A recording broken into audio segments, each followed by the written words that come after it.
attends for charter school. So the law here in DC is that charter schools are private, deemed private, and they can make their own laws. So right now we got to say what? So then I had this other issue. So I just pressed my foot on their neck, along with the help of Mama Eleanor Holmes Norton that held me down on that. I give her that today at 9 o'clock. They're allowing children to medicate on charter.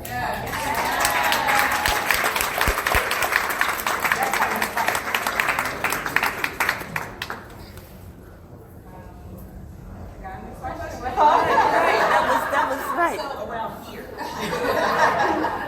what are some potential consequences to consuming from a job or family? There's a lot of consequences. I've lived in Virginia. I currently live in Maryland. And being that you likely travel through those places, there's lots of consequences, especially in Virginia. I would say that being aware of what the laws are and planning accordingly. If you know you're going to Virginia, you probably don't want to be smoking and driving. You probably don't want to be doing that, regardless of whether you're in Virginia or anywhere. That's the policy. But don't incriminate yourself by having blinders and paraphernalia and put yourself in a place to have your vehicle searched based on someone thinking they smell something. So I would say just know the laws where you are and work around that. There's plenty of ways where you can still medicate when you need to and not be so blunt and direct about it. So I would say that's my best advice, and just be comfortable enough to not accept that your job doesn't accept it. Maybe that's the universe telling you that you might need to find a new career. Universe. It's not easy for everybody to do that, but if you can get in a place mentally where you're not going to let your job dictate how you live your life, that's gold. That's life. Consequences are based on your zip code. Okay?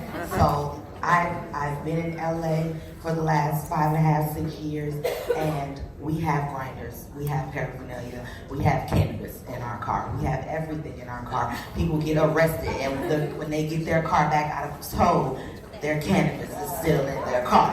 Wow. You know what I'm saying? So it's so sad. And now coming back to Georgia, where it is not as safe. I don't have access to quality medicine. It is not, I don't feel as free. My medication isn't recognized there in that state. And so literally the consequences of building a legacy there is what I'm dealing with now, because my family is there. I'm from Atlanta. If anybody's gonna make something happen there, it's gonna be me and my family. So I'm not gonna allow that to stop me, but that is a problem, which means I have to make frequent trips to the West Coast to not only deal with business, but to make sure I'm adequately supplied as a patient. So different consequences could be losing your housing, losing your VA benefits, something that we fought for. We didn't ask you for nothing. We fought for this, and you telling me now because I choose to consume in a natural alternative route, I get my benefits taken away from me? That don't make no sense. You gonna stop talking to me as my doctor, as my physician, as a person that took an oath to hold me as a patient anyway? You gonna stop messing with me because I choose to not take what you are giving me,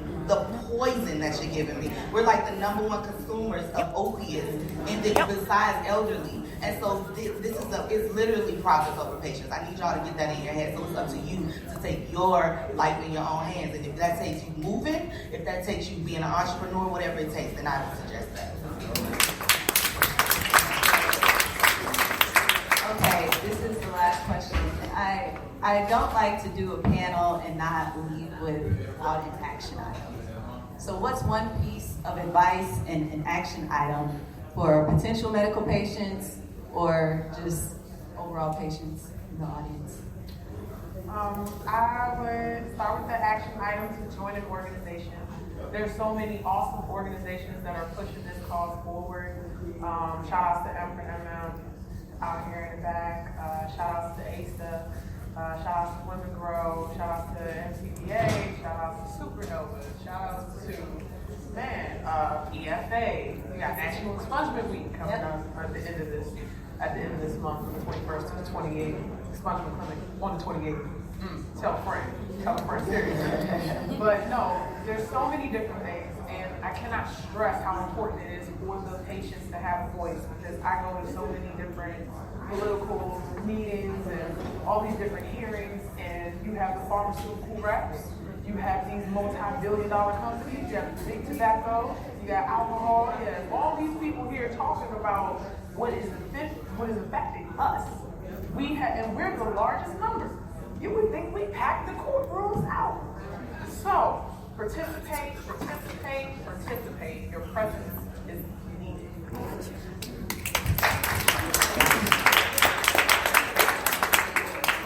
So I'll go in a little bit of a different direction and talk to my entrepreneurs in the room and people who want to think about getting into this industry and utilizing the medical industry as an ease of transition. So, to open a dispensary, to open a grow facility, you need millions of dollars. But to open certifying clinics like I do, which is an ancillary business, you don't need all that.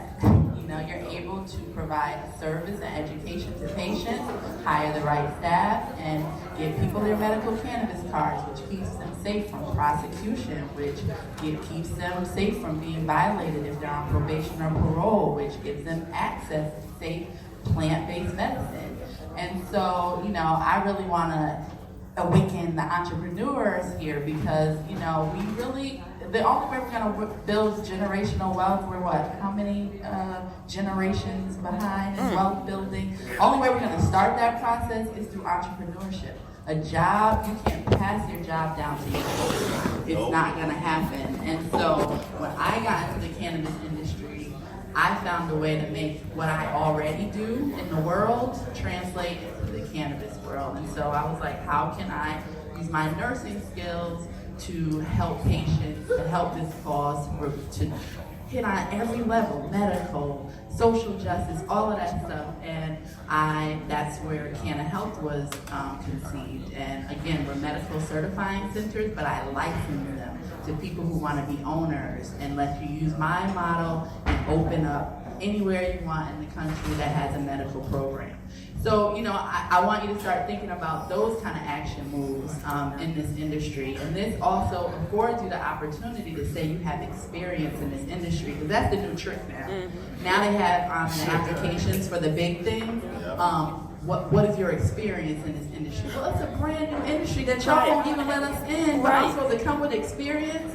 Well, we're going to work around that. We're going to get you some experience and have those connections and those opportunities. And I'm not the only person. There are other people who will let you use their brand and their model, things that they work very hard for. I work very hard to build a name and a reputation and to provide good service, so that could be an ease of entry for an entrepreneur somewhere around the country. So.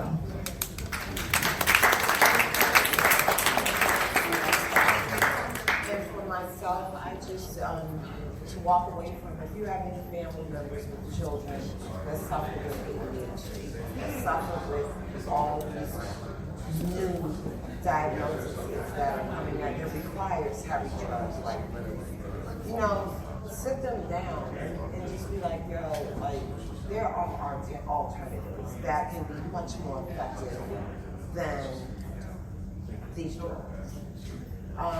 Please, this is something that I urge, because had I known 17 drugs ago, my daughter may, she's good, but she could be better. So anybody that you know in your family with young children that are going through something, I will leave my name, my number, have them reach out to me. That's what it's all about for me. It's about the kids, because I know the pain, I know the struggle, I know all the sleepless nights in the hospital. So as parents out there like me, I am not the only one, but they're just not that vocal. They don't want people to know. They leave it Yeah, they put the children in little rooms and leave them by themselves because they disrupt the rest of the household. So the child is in the room just throwing shit around the room because he's alone and he's on those medicines and he's having side effects from it. This is a new generation, and we got to build our children up to know that they are kings and queens. I don't care what kind of disability you have. Prince had epilepsy. Danny's lucky had epilepsy. So you mean to tell me Zoe Cole can't have epilepsy and be a CEO of Speak Life? That's pretty much it. So my action item relates to lifestyle, and I know most people choose cannabis over a lot of other synthetic pharmaceuticals for the reason of the harm that it does. So using cannabis in that example for what you're using to medicate with, apply that to everything. Start your new healthy lifestyle today. Take a look at anything your body is telling you, whether you have rheumatoid arthritis, whether you have psoriasis, whether you have any condition. I guarantee you that a lot of it has to do with the way that we're living. The information is out there, and if you can apply it to how you medicate, to how you eat, that's my action item. Live this life and take care of yourself. Like, medication should be allowed to be ignored. It shouldn't be a way of life.